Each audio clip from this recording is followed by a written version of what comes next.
Dating gurus are making you undateable by Patience Zena. They do it. Just exist. Because Ooh, I'm as gonna a have something woman, to say about you have this. value just by existing. And a lot of people don't want you to know that. There's no table for us to sit at. You have no money to buy the table. We're sitting on the ground. So rather ask, what do you bring to the ground? Oh my god, she accepted What? 10K. She folded for 10K. You guys fold for a good morning text. You guys get turned on because a guy sends you good morning. That doesn't turn me on. Looking at a guy just thinking, oh, he's pretty. I've never thought that in my life. Hello, Okay. my dears. Have you ever felt so exhausted with dating because you're just a simple girl? All you want is a man to pay all your bills and give your monthly allowance while regularly reminding you that he knows you're the prize. Yet it seems like it's just so hard to find men who are willing to do this bare minimum. The world of female dating gurus is a fascinating place. The women who teach essentially the same message as the manosphere, but package it as self-worth, feminine energy, and manifestation. Yo, for real, isn't that crazy? Like red pill is frowned upon, and I am not like pro red pill. I'm pro self love and respect and respecting the other person, treating people like people. You feel me? But it's so interesting how like the red pill of like how women should treat, how men should treat women, and how they're almost like extremists with what roles each gender should play in society, in the household, in a relationship. But then when there are women who are doing the same thing as far as being extremist in those roles of the man should be doing this, the man should be doing that, they're the man, so they should be doing whatever the case it is. That becomes empowerment. Whereas when men do it, it's judged and frowned upon. Isn't that interesting? I find that like really crazy. It's so interesting. It also reminds me of like how uh like guys are with each other, whereas how women are with each other in general. I can't speak for everyone, but like for example, your guy friends will tell you straight up like, bro, get your ass in the gym, bro. You are getting fat. Like, damn, niggas gonna laugh with you and call you out. Whereas, from what I've seen, woman on woman relationships, platonic relationships, anyways, it's usually like you know, so what if you're gaining weight? You're beautiful as you are. Who cares if you gain 90 pounds in the last year? You're beautiful as you are, and the right man will accept you. Any man who doesn't accept that, I hope you get where I'm going with that. But when you strip away the soft voices, the luxury aesthetics, and the self healing journeys, a lot of the advice essentially just teaches women to view dating like a power game. The goal of these gurus is to empower women, or at least that's how it's presented. But many of them teach women to emotionally detach from romantic situations and to always have the upper hand. If he's not doing the most, And really, in doing so, you're really playing with yourself because, like, a grown man like myself, like, I'm grown. Don't nobody got time for games, trying to figure out what you're feeling and play these mental and manipulative ass games. Who got time for that? you should not like him like that. What? Let me go back a little bit. And to always have the upper hand. If he's not doing the most, you should not like him like that. You know what I'm saying? You should never like him more than he likes you. If you're starting to like someone more than they like you, it's time to get another one. It's time to bounce. It's time to take a break. It's What? time to find somebody who likes you more than you start to like them. And that's why, look, you see this? Do you see what I'm seeing here? I don't see no ring. Now, for all I know, it could be on the other hand, but this is just like crazy ass advice. This is the type of advice that causes like 40-year-old bitter single Karens that have 3 dogs and 5 cats who are just spreading hate on the internet because they're bitter and they're miserable because they never got to find love because of this bullshit ass advice. What kind of bullshit is that? Talking about you should never like someone more than they like you. Who cares about that shit? You like that person, you pour into them. That's you being yourself. It's not that deep. Like, what? Talking about if you like them more than they like you, you need to stop dealing with them. What? So if you like someone so strongly, more than they may show, whatever the case it is, that means that they're no longer a suitable option to be like a romantic partner. Make that make sense. Now, as we know, these days, one of the worst STDs you can This is why people need discernment. The internet lacks discernment. The internet is a powerful thing. I love the internet. Social media is a powerful thing. I love social media. It's a tool. It's all based off of how you use it. It's like a hammer. You can take a hammer, you can build things with it, you can break things with it, you can fix things with it. You feel me? But it's up to you to say, here's this hammer that I have access to, and I'm gonna go build something that's going to contribute towards the betterment of my life. You feel me? But if you just blindly follow advice like this on social media, it's like you're really taking that hammer and you're just breaking down the walls. You're trying to build a house. The whole time, all you're doing is breaking down the walls. You're not building anything. Oh, you're really just destroying your own progress. If we being honest, what are we talking about? Attach is feelings. You gotta be careful with those, otherwise you'll lose your leverage. Something I've also learned from watching these gurus is that me simply existing is honestly enough. Simply existing with a man, you're already doing him a favor because you bring so much to the table just by existing with him, just by allowing him 24/7 access to you. Now this is very on par. What? You make it sound like you're a child. You make it sound like you're a child, not only a child. You make it sound like you're their child. Why? Where is the empowerment in that? Where is the empowerment in trying to see yourself to be treated like someone else's child? What? With some of the stuff that we see from the manosphere, they also preach this idea that women are born with value while men have to earn it. All these women are born with value. They're pretty already. They're good looking enough. Even if they're a 5, someone's going to give it they exist because someone wants to fuck them. As a man, I'm not gonna lie, I do agree with this. He's not wrong.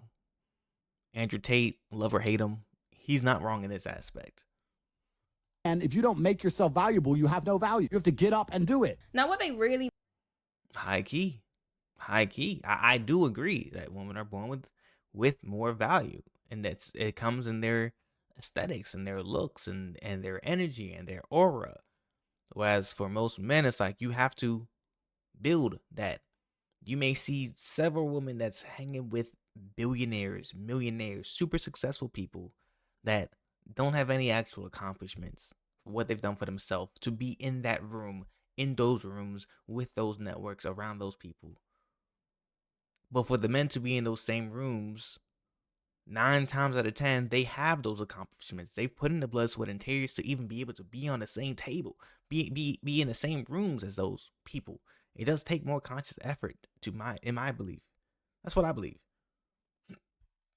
mean is that men have to earn their status while women naturally have sexual desirability. Only the problem is someone desiring you sexually is not the same as valuing you. Men will sleep with women they do not like, do not respect, and have no desire to commit to. So no, there is a very big difference between Wait, did I hear that right? Hold on. Do not respect. Someone desiring you sexually is not the same as valuing you. Men will sleep with women they do not like, do not respect, and have no desire to commit to. So no, there is. That's real, nigga. Only give a fuck about getting a nut off. Tell me I'm wrong. There's a very big difference between a man actually valuing you versus just wanting access to you. But nonetheless, this perspective that women are inherently valuable is what leads to some of the more entitled perspectives you get from this space. Provider men are the bare minimum, okay? So it is a spoiled girly support group. What? Provider men are the bare minimum. Now, I personally have no issue with people. How many people in that support group, how many women in that support group are in healthy relationships with the man that she is, with those type of standards or perspectives? That's what I would love to know. People who choose to do the whole breadwinner provider set. And honestly, again, when I say healthy relationships, I'm talking about monogamous relationships, not polygamous. I'm not talking about relationships where the man's out cheating and he's doing this and he's doing that. No, I'm talking about monogamous relationships. Up, live your best life. However, I do think it's very bizarre to call it the bare minimum. Darling, in this economy, have you heard about the cost of living? I hear it's in crisis. High key. Hey, look. I don't know if this is considered an unpopular take or not, but the cost of living is high right now. And you know why I think that is? I think it's because it now goes off of a dual income household. The cost of living used to be significantly lower, but also the amount of people in the job market were significantly lower because it was primarily men. women couldn't work back then. I'm not saying they shouldn't be able to work. I am pro women having rights, women being able to work, women being able to defend for themselves, provide for themselves. Okay, yes, by all means, because there was a lot of cons that came with those times. Back then, the man was the sole one working, right? So it's only one person bringing money into the household. So of course, the cost of things will be a bit lower because it's not factoring two people's income. But then also, what came with those things, some of the downsides that came with those things, where a lot of women felt trapped. They couldn't go anywhere. They would feel stuck in really abusive relationships, whether a man's cheating on them, hitting on them, beating on them, doing all types of things that is not good treatment. I am not justifying that whatsoever. It's not okay. So you know what? I think a lot of women push for the right to rule. I mean, push for the right to work, as they should. And now they have more power in a sense of, okay, if this relationship isn't healthy, if it's not serving me real value or purpose, I can walk away and still not worry about how am I going to survive? How am I going to keep a roof over my head? Not I need to go be up on another man, but they can spend the time to figure out what do they actually want for themselves. You feel me? They fought for that. And now, of course, women can work. There's more people in the workforce, more people in the job market, so the value of a dollar gets stretched. I think it makes sense. It's logical. I'm not pro inflation by any means. But what I am saying is there's a reason why the cost of living has went up. And I'm not saying that's the only reason either, but it is a factor. Tell me I'm wrong. That is a factor. So I think it's crazy to me when there are modern women with traditional expectations. And I'm not trying to make this whole red pill bullshit. I'm just saying in general, modern women who grew up in modern times with traditional expectations when we do not live in a traditional economy. Are you following? Am I tripping? Is there a disconnect in what I'm saying and what I'm trying to communicate? I don't know, but this to me blows my mind. The expectations cannot be the same from what they were 40, 50 years ago. It was an entirely different economy. The economy 15 years ago was an entirely different place. So to go into dating with the same expectations, that is like, to me, that is like psychotic. That's psychotic. What are we talking about here? Now, I think it's in all men's. I genuinely believe this, that it's in. I was talking specifically about heterosexual relationships. I think it's in our nature to want to provide. You feel me? My lady, my girl, I want to be in a situation, or I want to be in a environment. I want to create an environment where she doesn't have to work, so she can do the other things that adds value to our life. You feel me? But thankfully, she understands, like, this is where we are. This is where the economy's at, and she's willing to contribute in whatever ways necessary. That right there is the biggest green flag nowadays, which is crazy, because that should be the bare minimum. It should. But the reality is the vast majority of the women who are actually watching these. And just to be clear, I'm not saying her mentality is the bare minimum. But I'm saying is the whole, there are two people in a relationship, man and woman. It's all about what's going to get us to our goal, what's going to allow us the lifestyle that we want, and not just not just hyper focus on I'm the man, I do this, you're the woman, you do this, to an extreme. Look, I'm gonna stop rambling. Videos probably come from more working or middle class backgrounds, and the odds of them marrying rich is very unlikely. Most of the men that they will probably end up dating definitely cannot afford to have a stay-at-home housewife, and so presenting this idea as if it should be the bare minimum is very delusional. But the entitlement also extends to time too, with some of these gurus saying that men essentially have to pay you for your time and exclusivity. You should, when you're You know what that is? Payment for time and exclusivity. Do you know what that? What's another term for that? A synonym for that? I think I used the right word. That's a prostitution. I don't know if I could say it on YouTube. I'm just getting back into the swing of things, but That's essentially what that is. Let's be honest. That is tricking. In a relationship of any type, you should be benefiting in many ways. When you commit yourself, you're losing your power. So therefore, you need something in exchange. Do you understand? If you're going to say, okay, well, I'll be committed to you and only you need something tangible.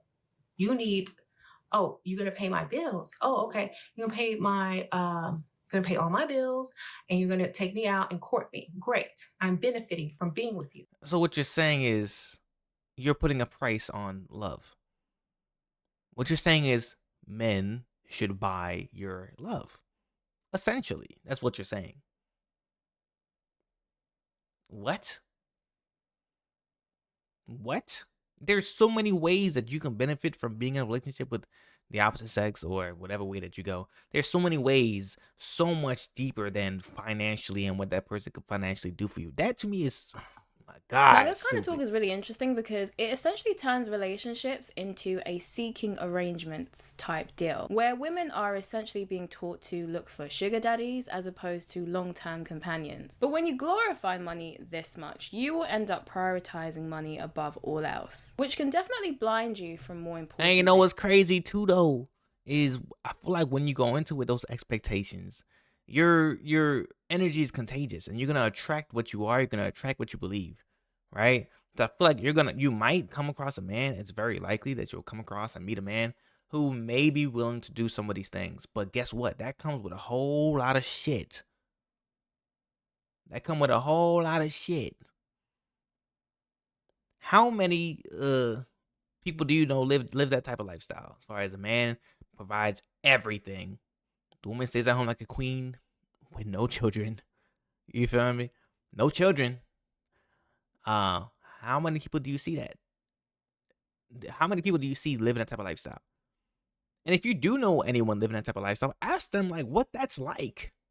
What does that mean for them? Because it's not like the woman just sitting home absolutely doing nothing. Me personally, look, if I'm paying everything. If I go and take a second job, I'm working 70, 80 hours a week. So you ain't got to work. Guess what? When I get home, the house better be clean. I better smell clean. Warm food.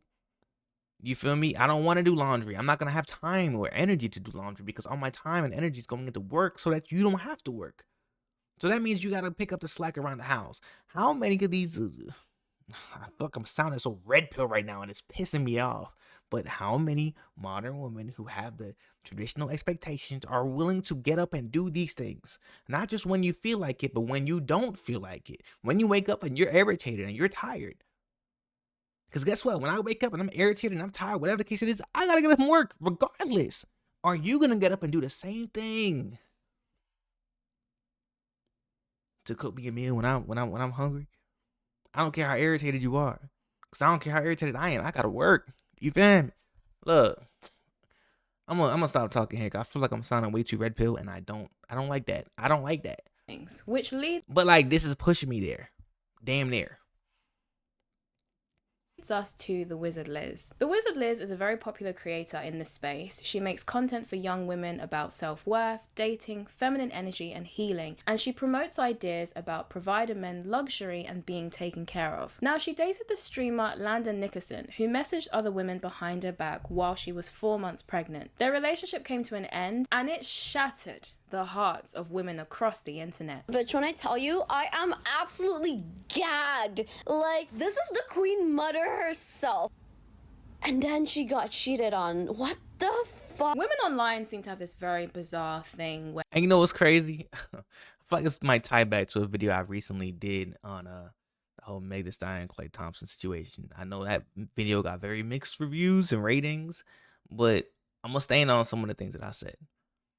Right, some things I did have to like educate myself a bit on, and I appreciate that. But I think the main thing I want to say here is when people saw that happen with Meg Thee Stallion, there was so many people who were posting like, "Oh my gosh, she's all this," and the man still wouldn't settle down and choose only her. He still didn't want monogamy with only her. So you know what? Let's all just cheat on our men. Let's all just cheat on our boyfriends. Instead of saying, okay, what character qualities are we looking for in men that's going to create the lifestyle that we want? Oh, we want monogamy? What are some good high character qualities that we can look for? Because those things usually has nothing to do with money. Come on. Come on. So when she, not her, but the lady before her, whatever her name is preaching about the luxury goods and all these things that a man should be providing, and she goes and gets cheated on, you feel me, by this man who's high status, high character, whatever the case is, can provide all that stuff that she's preaching for, and she gets cheated on. Imagine how many people are gonna go and say, even she got cheated on, man. Guys really ain't shit. There's no hope for love. Blah, blah, blah, blah, blah. No. How about we have some accountability and say, you know what? These are the things that mattered the most to her. And this is what that got her. So what are some high character qualities that I can look for in a dating market that's going to create the lifestyle that I want? The relationship that I want? Anytime a woman who is attractive gets cheated on, they all just go into hysterics and they say things like, oh, no one is safe. And I've always found it really interesting because it's almost as if that's exactly what I was saying. They think that if you're beautiful and no accountability, successful, then that's oh my God, seems to make you immune to betrayal. And so if it can still happen to you, then it can happen to anybody. But that's kind of the point though, isn't it? It can happen to anybody. So this idea that just because you're attractive or because you're successful, it's not going to happen to you, where does that come from? But nonetheless, Wizard Liz later explained that she did ignore red flags when it came to Landon. And she says that initially she wasn't really interested in him, but she changed her mind when he sent her money. Now, stuff like this is why the Wizard Liz gets accused of being a gold digger. Wow. On top of the videos that she posts where she states quite clearly that she expects men to pay for her for everything. First things first. Hello. I got a while to go. Ciao. I need you to understand that people in life get what they expect. I've always expected my partner to pay all my bills and do everything financially for me. Me personally, I am not attracted to guys that have no money. I am simply not. I'm attracted to money. I'm attracted to power. I am attracted to a man that is in his masculine energy and is willing to... Imagine saying, I'm attracted to money, but I don't want to do anything to actually make money for myself and contribute towards the relationship and the financial aspect of our life, of me and my partner and our companionship. Provide and protect. That is what I want in a man. But Liz is a confusing one because she can be quite contradictory. Because on one hand, she pushes this idea that you should be taken care of, you should receive princess treatment, yet she's also very passionate about women being financially independent. Meanwhile, I'm literally telling you, you can join me. I'm even showing my finances, like something so private, on my Instagram. AKA, you can buy her course. To other women. So I'm like, hey, maybe you should also do that. Maybe you could also do this to make the same amount of money. Because it's not a competition. If I want a world where a lot of women will lead, I need other women to step up too. Now, there's But that doesn't make sense. nothing inherently... That literally makes no sense. I mean, look, I'm all for, if you have goals, shoot for your goals, work towards your goals. I'm all for, if a woman wants to work and she wants to, reach whatever financial goals or business goals, whatever the case it is, I'm all for it. Power to you. But if you say, he is a man, he should be doing this. He should be paying for everything, whatever the case it is. You know what that means? You're submitting to him. So if you're submitting to him, how are you also putting all of your time into your business and making your money? So are you saying that all of his money should go into the business and should be your money, right? Not the business. All of his money that he works for should go into your life whole, your housing expenses, everything that you want, right? It should go, everything, all his money should be your money, right? And then all your money becomes his money too, because then at that point, I mean, how is that benefiting him financially? And maybe that's what brings people to the topic of like, what do you bring to the table? Which to me is a stupid conversation in general.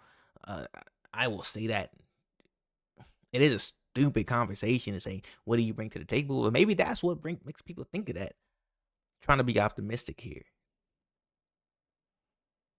If it's like you're not making my life any easier, you're not helping in any way, your time goes into your business, so that means you don't have the time and energy I'm assuming here, you don't have the time or energy to take care of things around the house, to cook a warm, a warm meal, to make sure that I'm good so that I can go out into this world and make the money that I need so that you don't have to work. And, then what am I gaining from this? Outside of just someone who's down to, yeah, for real, someone who's down for bedroom gymnastics. There's so much more to partnership than money, but man, I'm gonna shut up here. This shit pissing me off. Wrong with a woman wanting to have her own money, even if she does have a breadwinner style husband. I think if anything, it's actually quite smart to also have another source of income, because even if your relationship is healthy, your partner isn't financially abusive or anything like that, it's also good to have something else to fall back on, because he could also lose his money. Things happen. High key, and it also gives you something to do, so you're not just bored and catching attitudes because you're bored, or expecting him to be available 24/7, because odds are a man who's fully providing is not available 24/7. They're probably not available as much as like the other guys are, because their time goes into work so that they can provide. You feel me? Now, I'm all for everyone can work. When I get to a point where I'm handling all the bills, my girl want to work, cool, all for it. Look, cool. But you know what? We're gonna work out an arrangement where it makes sense. We're gonna have a shared account because we live together. We're gonna, because we are together, because we're married at that point. We're going to make sure we're checking off all these boxes. And it's not only my money that goes into these boxes, it's her money as well, as far as the savings for emergency savings, life expenses, whatever the case it is. But it's from a place of partnership. Okay, so that's not really the issue here. The issue is Liz comes across like someone who wants the benefit of being provided for without any of the trade-offs that come with depending on someone else. She wants to be provided for and taken care of so that she can be within her feminine energy, but she also wants to hustle and make enough money to not need a man, because she doesn't think you should ever really depend on a man. And it just kind of It's such a big contradiction. Reminds me of the men who basically want trad wife treatment with a split the bill setup. They want their women to do most of the childcare, most of the cooking, most of the household duties in general, but they also want her to work full time and pay half of the bills. So it seems like we've got a whole bunch of men and women who want to dabble in a bit of traditional versus modern roles, because Exactly. Traditional, modern, they just don't mix. First and foremost, they don't. I also agree. Again, it's all extreme takes that people be on, that I'm really arguing against here. But yeah, the same way that all I'm trying to say is, if my girlfriend is helping me with the bills, I can no longer reasonably expect her to do everything around the house, the cooking, the cleaning, the laundry, whatever else. That's a very unreasonable expectation. That's not fair, especially if she's working to contribute towards the bills. So guys who still expect that, and I have met and spoken with women in the past, in my single days, emphasize that, who they talked about how they were in a living situation with a man who, the man expected that. The man wanted to go 50-50 on bills, but then the man still would say, you're the woman, you should be handling the cooking and cleaning, which doesn't really make sense. You got to pick one. What's that saying? You can't have your plate and eat it too? Sound like that. They want to benefit from the perks of both without any of the sacrifice that comes with either. In Liz's case though, I do think that her contradiction comes from what she witnessed growing up. She talks about how she witnessed her father not financially support her mum, and how this led them to experiencing poverty and hardship. And so I do think that she does equate someone wanting to financially take care of you and spend money on you as love. To her, that's your way of showing love. But she also talks about how she witnessed her mum being mistreated, and how that changed when when her mum started earning more money. And so I think the reason why she also pushes this whole hustle mentality and how as a woman you should make your own money and you should not fully depend on the man, etc., is because she's also seen the consequences of what can happen when women get trapped in bad situations because they can't afford to get themselves out of it. So I personally think that is the origin of her contradiction. I think the reason why she holds both of these two views at the same time. Thank you. I asked her to open the door. It's getting hot. It's probably because of the stuff that she witnessed growing up. I think that's why she gets very defensive about this topic. Whenever people criticize her for her views on this particular issue, she gets very riled up. Because this is another thing. I don't know why everyone is so upset that I go into a relationship thinking about stability. Why are you upset? My dad was a broke man. My dad had no ambition and he lived off of my mother. When he had the money that he was stealing from my mom and he wasn't giving her 1 cent, he was abusing her. He wasn't giving us any money and we literally lived in poverty because of him, and he was sending all his money back home. If I had Now that is crazy. I almost don't want to believe it, but if this is like true, that is absolutely crazy. And that's granted, it's an extreme example. Like, this is what I would believe to be a low character man who's living like that, especially when you have a wife and a child at home. That is a little crazy. That is. But to say you look for stability in a relationship, in your partnership, but you're not willing to contribute towards that stability, that's the contradiction.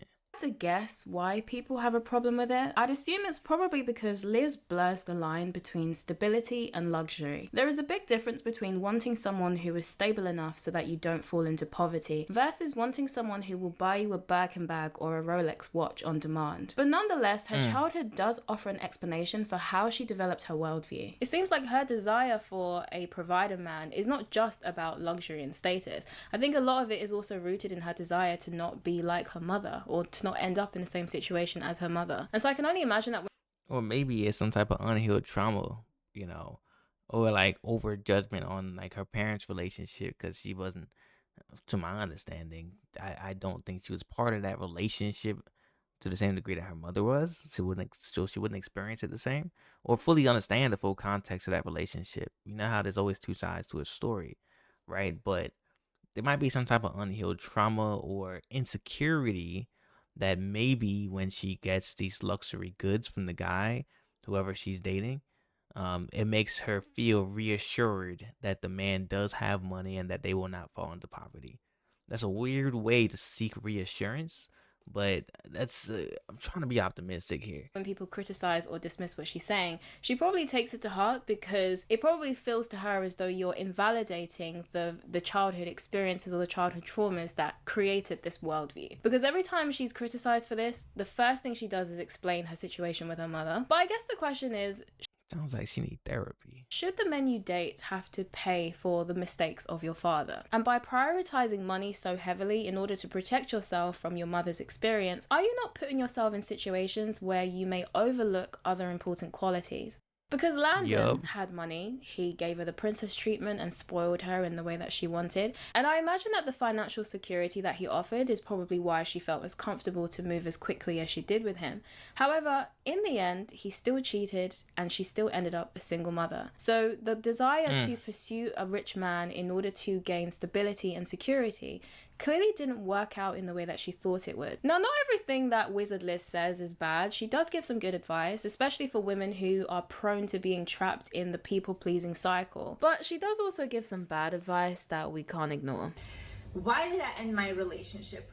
First of all, I was way too comfortable in the relationship, and I posted about this on TikTok, and I said that I was way too comfortable, and then everybody was like, oh my god, you're so toxic, isn't that good being comfortable, blah blah blah.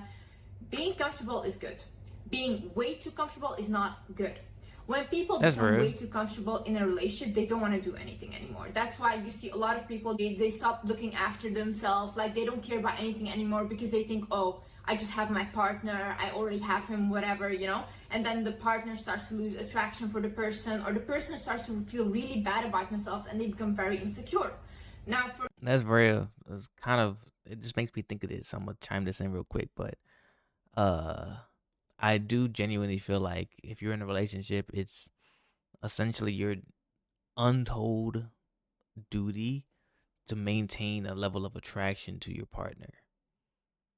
I do think so. Now, within reason, of course.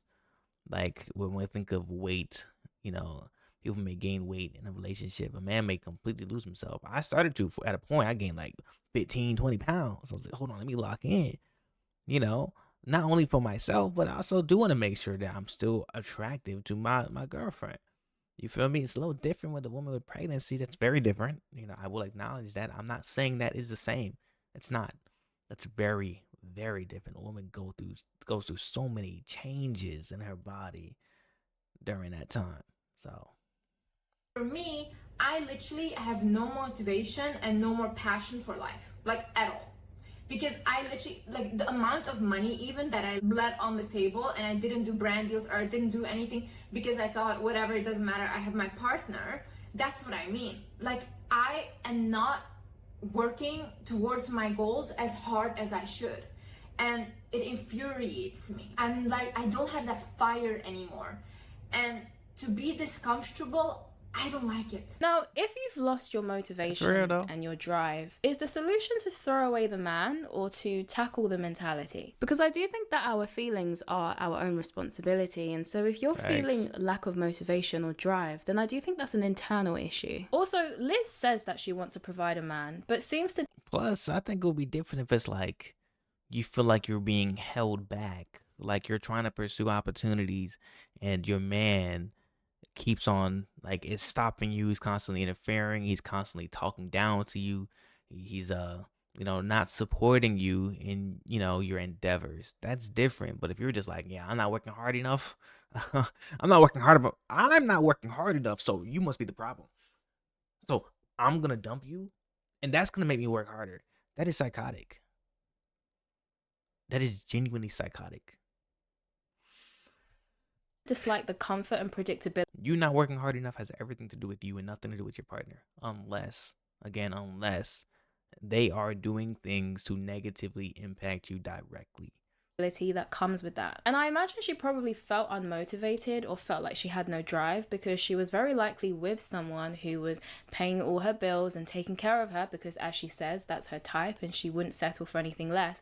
So I can imagine that if you are in that situation, you probably don't have any drive or have any motivation to do any of that stuff because she was essentially fortunate enough to not have to be in survival mode, but yet she found herself feeling discontent with that reality, which leaves me to be very confused, okay? Because I thought I was going to watch these gurus and I was going to learn how to master relationships and love, but now I'm confused. Do we want comfort and stability, or is it bad because it's going to make us unmotivated? Liz definitely does have a habit of contradicting herself. I have to be honest, it's truly fascinating to me how many young women look up to Wizard Liz and how many of them view her as this woman who's got everything figured out, when to me she seems like a young woman who is constantly dissatisfied regardless of whether she has what she wants or doesn't. She wants to provide a man, yet complains that stability and comfort are boring and cause her to be unmotivated. Now, there's nothing inherently wrong with having contradictory beliefs, especially when you are a young woman who's still trying to figure life out. And I do think in the case of Wizard Liz, we are literally just witnessing a woman figure out life in real time. The problem, however, is when you present yourself as someone who has already figured life out. When you present yourself as someone who has cracked the code, when you're actually just still young. I think a lot of this could just be avoided if I don't know her dad. I can't speak towards him, but it's based off of how she presented, her father. If she had a well-suited, man in her life that was a father figure, that would show her like what a healthy monogamous relationship between a man and a woman actually looks like. And then to even still teach and instill in her that that's not every relationship. It's not going to be every relationship. That's just their relationship. But it at least sets a guideline on like, hey, these are the high character qualities you want to look for. I think that's the biggest thing. And learning. And I also think that from a viewer's perspective, probably not the smartest or the wisest idea to get a lot of your life advice or your dating advice from someone whose views mostly stem from a troubled childhood. Now, these Yeah, that's why dating people need gurus don't discernment. teach women how to build healthy relationships. They teach them how to maximize leverage, get what they want from men while keeping themselves emotionally at arm's length to avoid vulnerability, or worse, some of them actively encourage you to weaponize vulnerability. You have to be always 1 foot in and 1 foot out. That's how you win. The whole purpose of this is to get him to be able to do what you want him to do, or to be the type of man you want him to be, or to keep interest in you, okay? You know what that's called? Manipulation. You're telling someone they should be a manipulator. They should learn how to manipulate to get what they want in life and in dating. That's okay to you? You're okay with that? How about we focus on being the best version of ourselves? Trying to treat people like people, be empathetic, be understanding, be patient, be kind, just work on our self-imagery, our self-love, how we pour into other people, and watch what you will attract into your life. Not even trying to make it no spiritual shit, but like that shit is real. And being over emotional only gets you things temporarily. So if you become emotional, you go in and you pull right back out. You distance yourself right afterwards. A lot of women fake emotions so that they can get what they want, and then they pull it back. Now, the reason that you do that is because if you remain emotional throughout the entire relationship, it's not appealing. It becomes a burden after a while. So this is manipulation. This I don't believe to be high character qualities whatsoever. This to me would be a very, very big red flag. If somebody was doing that, hell no. You only show Absolutely not. emotion when you want to be vulnerable to get what you want, or to show him that you're open to him and that he can trust you because he's seen you at your lowest point, but then you pull it back. But if you approach dating like it's a game where you constantly have to have the upper hand, I want you to be the same people that be online under people's posts talking about he's a narcissist, they're a narcissist. I mean, what sounds like what she is teaching and trying to instill into younger women is narcissistic traits and habits. That's wild. that can get very exhausting really quickly. And with both sexes receiving this kind of messaging, is it really any wonder that dating is a shit show? These influences essentially encourage selfish behavior, which is very counterproductive to a relationship. If I do not want to go on a date and I just want to spend time with myself, do some self-care and things like that, I'll say, hey, listen, I cannot make it today. And yeah, they get upset and stuff, but then I don't care because I chose myself and I chose what I wanted to do first. When you put yourself first in every aspect of life, people will put you first. That's insane. I'm not saying don't love yourself, don't pour into yourself, but one of the things I just said in terms of trying to be the best version of yourself is treating other people like people, being empathetic, being understanding, being open to like wanting to understand the other person's perspective, pouring into other people the same way that you would pour into yourself. What? To sit here and say no because that's what you wanted to do and that's how you felt? I've always hated that. I've always hated when I've heard that shit. Always. When I hear anything like that. Because where is the empathy in that? Because there's somebody else in that situation too. Someone took time out of their day, right? You made an agreement to be there at a certain time, whatever the case it is. You don't know all what they put aside for that. You don't know if the man went to go do gig work or went and did things and worked an extra shifts, whatever the case it is, to prepare. Got a haircut, rearrange his whole day to show up for you for that date, just for you to go and cancel. Yeah, that is irritating. That is frustrating. And you know what? I think most high character men would stray away from someone who does things like that, because then that shows me you don't respect my time. Now, if things actually came up, if things actually came up and you couldn't make it, cool, I understand. Life happens. If you're getting a really big swing of depression, whatever the case it is, where you're just like not mentally there, okay, I get it. Life happens. But to sit here and say, I'm doing this, I decided not to do it because that's just what I decide and that's what I want for myself and I choose me first, that's selfish. That's what that is. That's selfish. You can choose you and still be kind to other people and still be empathetic to other people's experience. I disagree. People often mirror each other. Provided you're in a healthy relationship, usually selflessness is reciprocated and returned back to you. But if you are selfish and you have the mindset that you should always put yourself first, often you just create resentment in your partner and they become very tired of this setup and start resenting you because they are expected to constantly put you first, yet you don't seem to be doing that for them. Selfishness in a relationship is counterintuitive because you need to be willing to compromise, and you also need to be willing to try and understand the other person's perspective during disagreements. Someone who has the belief that they should always put themselves first is not someone who is very likely to do that. Now, this is probably more of a side note, okay? But one of the things I don't like about this genre of content is that it's kind of intertwined with the whole manifestation woo-woo. Whoever introduced the concept of manifestation dating advice to women honestly needs jail time. Because one of the things that these influencers say is this idea that you should never chase a man or you should never go looking for love. You should just let it come to you because you can just attract it. Because I am so detached, I am also not desperate. I don't chase for things. I let things come to me. Because you know what the thing is? When you're chasing, it means that you're not whole. And what you chase will run from you. This is always the case. But if you're whole and if you're vibrating on a high level, then you can just sit back and relax because those things will automatically be attracted to you, you know? Stuff like this is kind of dumb. I think I agree with her in the sense of what you chase runs away from you, right? Like when you chase a bunny, it's going to run away. You chase a dog, it's going to run away. Yeah. But there is such a thing as being intentional. Not just waiting, allowing things to happen. When you say just vibrate on a high energy, whatever she said. What do you mean by that? Just sitting, being still, hoping things will happen? That's the illusion.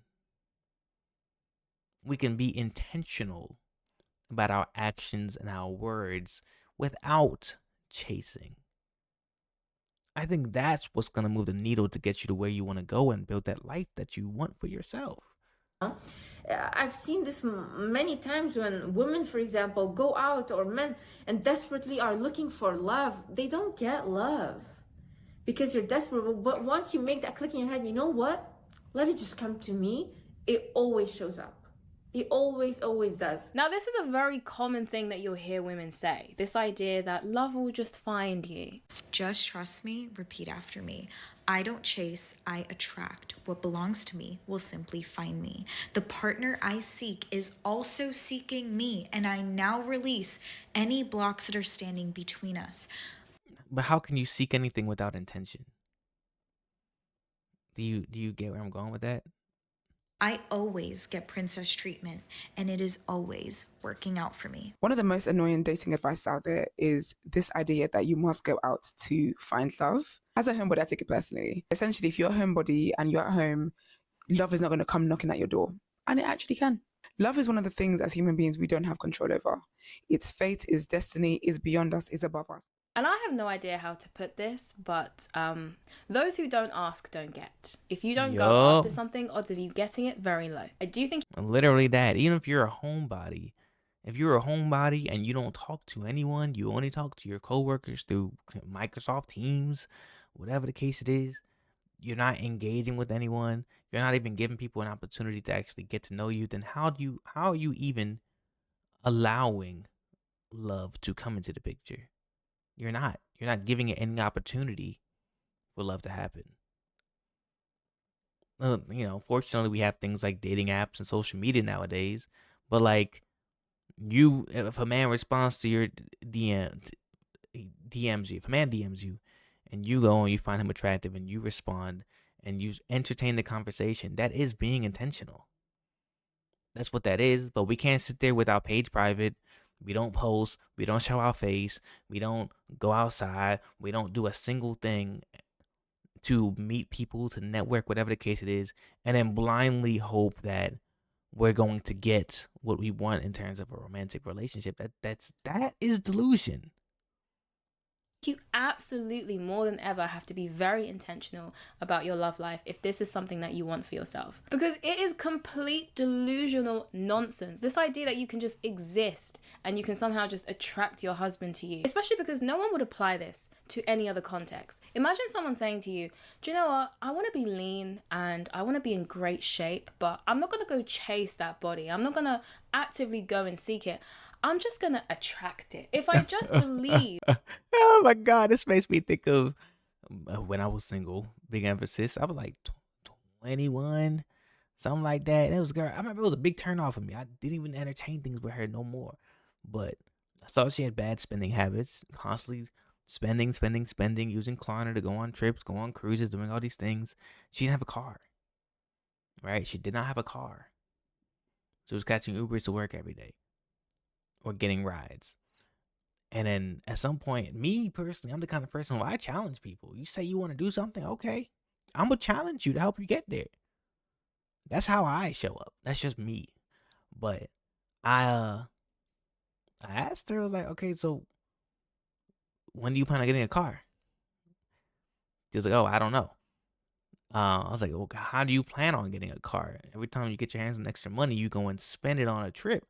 And you're financing all these things and you're doing Klarna. How do you plan to get a car? And she was like, I just know that I'm going to manifest the car and it's going to come to me and whoopty whoop. Like that is psychotic. That is psychotic delusion. My God.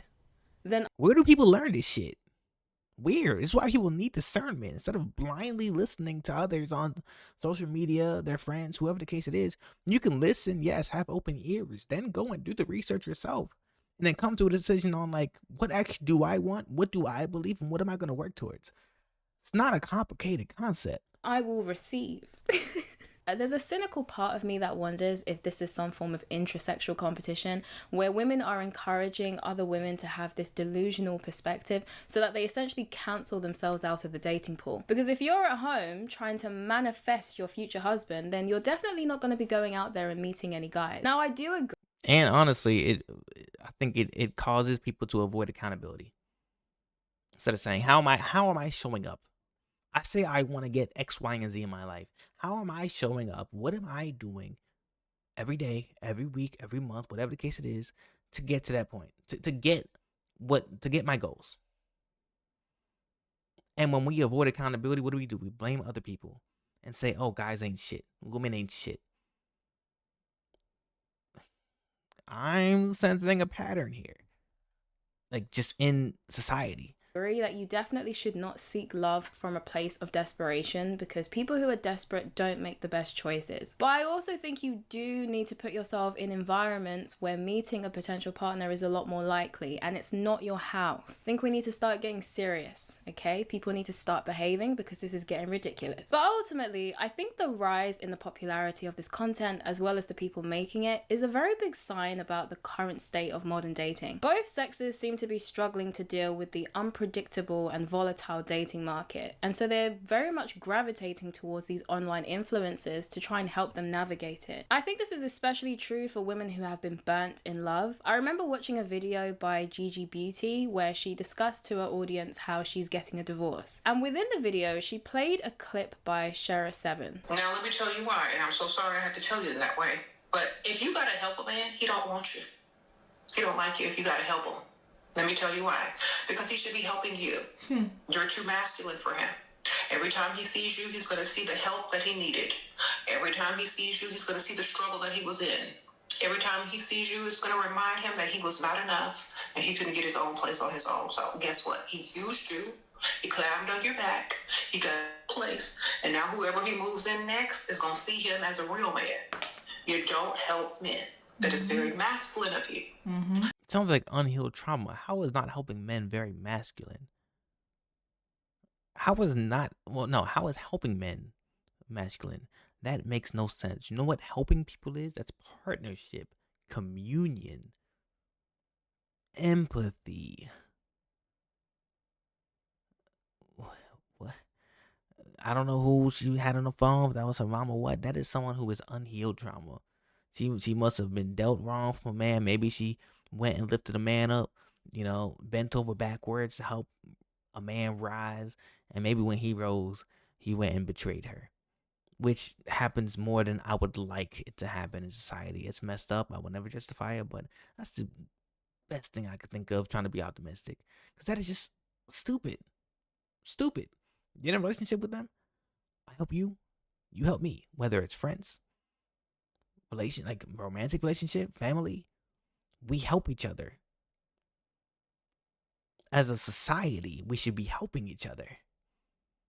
What does this have to do with masculine or feminine energy? Men are People gotta stop like adding this whole masculine energy, feminine energy to every topic and conversation. This shit is stupid. providers. Men are protectors, not the women. You have repelled him with your masculine energy. Don't do it no more. You learned the lesson. Don't repeat. Don't ever help a man. They're supposed to be helping you, darling.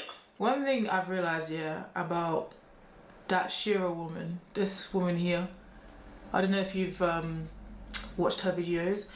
Now that I go back and I listen to a lot of her videos that I've experienced now with my situation, she is speaking nothing but facts. Any woman who was raised with that type of mentality, stay far from me, my family, my friends, anyone that I've ever known. I hope they stay far from you. That is not partnership mentality whatsoever. That is not. Now, I can completely understand why Shara Seven's message resonated with her, because she is that woman that Shara was describing, the woman who supported her man, who did everything for her man, because Gigi was the main provider in her relationship. She has said that before in other videos, and yet he cheated on her. And so I can see why someone who's coming from that background might be looking at their past actions and seeing how and why they might have ended up there.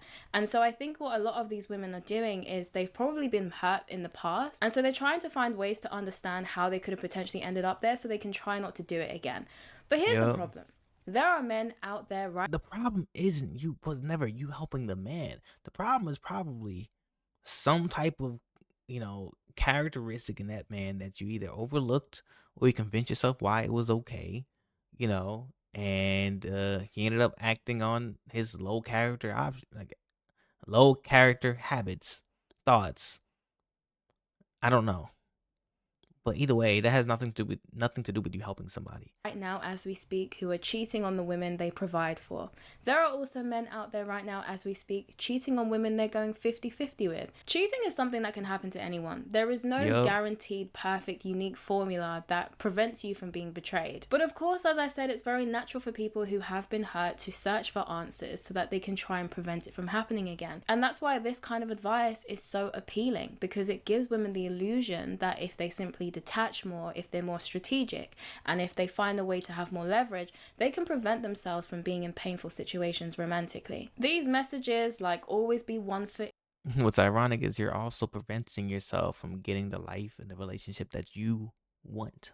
in and 1 foot out. Never allow yourself to love more. Always make sure you're the one benefiting.